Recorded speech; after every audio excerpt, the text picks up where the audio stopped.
ಇನ್ನು ಹಾಸನದಲ್ಲಿ ಜಮೀನಿಗಾಗಿ ಎರಡು ಕುಟುಂಬಗಳ ಮಾರಾಮಾರಿ ನಡೆದಿದೆ. 2 ದಿನಗಳ ಹಿಂದೆ ಹೊಡೆದಾಟದ ವಿಡಿಯೋ ಕೂಡ ವೈರಲ್ ಆಗಿದೆ. ಇದು ಹಾಸನ ಜಿಲ್ಲೆ ಹೊಳೆನರಸೀಪುರ ತಾಲೂಕಿನ ಚಿಕ್ಕ ಬ್ಯಾಗತ್ತವಳ್ಳಿ ಗ್ರಾಮದಲ್ಲಿ ನಡೆದಿರುವಂತಹ ಘಟನೆ. ಹಾಸನದಲ್ಲಿ ಜಮೀನಿಗಾಗಿ 2 ಕುಟುಂಬಗಳ ನಡುವೆ ನಡೆದಿರುವಂತಹ ಹೊಡೆದಾಟದ ವಿಡಿಯೋ ಈಗ ವೈರಲ್ ಆಗಿದೆ. ಹೊಳೆನರಸೀಪುರ ತಾಲೂಕು ಚಿಕ್ಕ ಬ್ಯಾಗತ್ತವಳ್ಳಿ ಗ್ರಾಮದಲ್ಲಿ ನಡೆದಿರುವಂತಹ ಘಟನೆ. ಟ್ರ್ಯಾಕ್ಟರ್ ಸಮೇತ ಉಳುಮೆಗೆ ಒಂದು ಕುಟುಂಬ ಬಂದಿತ್ತು. ನಮಗೆ ಈ ಜಮೀನು ಸೇರಬೇಕು ಅಂತ ಮತ್ತೊಂದು ಫ್ಯಾಮಿಲಿ ತಗಾದೆ ತೆಗೆದಿದೆ. 2 ಕುಟುಂಬಗಳ ನಡುವೆ ಆಗಿರುವಂಥ ಗಲಾಟೆ ಇದು. ಮಾತಿಗೆ ಮಾತು ಬೆಳೀತು.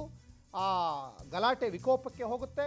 ವೀರಭದ್ರ ಮತ್ತು ಮಣಿಕಂಠ ಎಂಬುವವರ ಕುಟುಂಬಗಳ ನಡುವೆ ಹೊಡೆದಾಟ ನಡೆದಿದೆ. ಈಗೇನಿದ್ರು ಮಾತಲ್ಲಿ ಬಗೆಹರಿಯಲ್ಲ, ಎಲ್ಲ ಕೈಯೇ ಮಾತಾಡ್ತವೆ. ನೋಡಿ ಹೆಂಗೆ ಕುಸ್ತಿ ಆಡ್ತಾ ಇದ್ದಾರೆ ಜಮೀನಲ್ಲಿ ಅಂತ.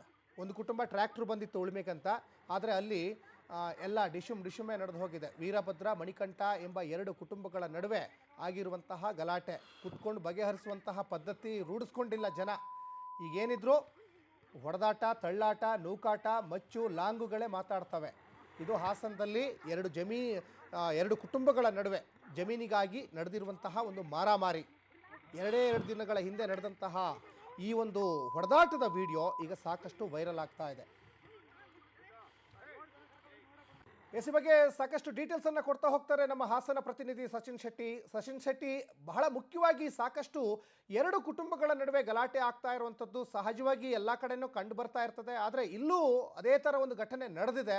ಕುತ್ಕೊಂಡು ಬಗೆಹರಿಸ್ಬೋದಾದಂತಹ ಸಮಸ್ಯೆನ ಹಾದಿ ರಂಪಾಟ ಬೀದಿ ರಂಪಾಟಕ್ಕೆ ತಂದು ನಿಲ್ಲಿಸಿದ್ರೆ ಹೆಂಗೆ ಅಂತ? ಖಂಡಿತ ಸಚಿನ್, ಇತ್ತೀಚಿನ ದಿನಗಳಲ್ಲಿ ಈ ಜಮೀನು ವಿಚಾರವಾಗಿ ಕುಟುಂಬಗಳ ನಡುವೆ ನಡೀತಕ್ಕಂಥ ಜಗಳ ಈಗ ತಾರಕಕ್ಕೆ ಇರ್ತಕ್ಕಂಥದ್ದು. ಒಂದು ಕೋರ್ಟ್ಗಳ ಮುಖಾಂತರ ಬಗೆಹರಿಸಬಹುದು ಅಥವಾ ಖುದ್ದು ಅವರೇ ಕೂತು ಬಗೆಹರಿಸಬಹುದು ಅಂತ ಸಮಸ್ಯೆಗಳು. ಆದ್ರೆ ಇಲ್ಲಿ ಇವರು ಒಂದು ಕುಟುಂಬದವರು ಉಳುಮೆ ಮಾಡಕ್ಕೆ ಬಂದಂತ ಸಂದರ್ಭದಲ್ಲಿ ಮತ್ತೊಂದು ಕುಟುಂಬದವರು ನಮಗೆ ಸೇರಿದಂತಹ ಈ ಜಮೀನು ಅಂತ ಹೇಳ್ಬಿಟ್ಟು ಟ್ರ್ಯಾಕ್ಟರ್ ಸಮೇತ ಬಂದಂತ ಕುಟುಂಬದವರ ಮೇಲೆ ಹಲ್ಲೆ ಮಾಡಿರ್ತಕ್ಕಂಥದ್ದು. ಹಲ್ಲೆಯ ವಿಡಿಯೋ ಈಗ ಸಾಮಾಜಿಕ ಜಾಲತಾಣಗಳಲ್ಲಿ ವೈರಲ್ ಆಗಿದೆ.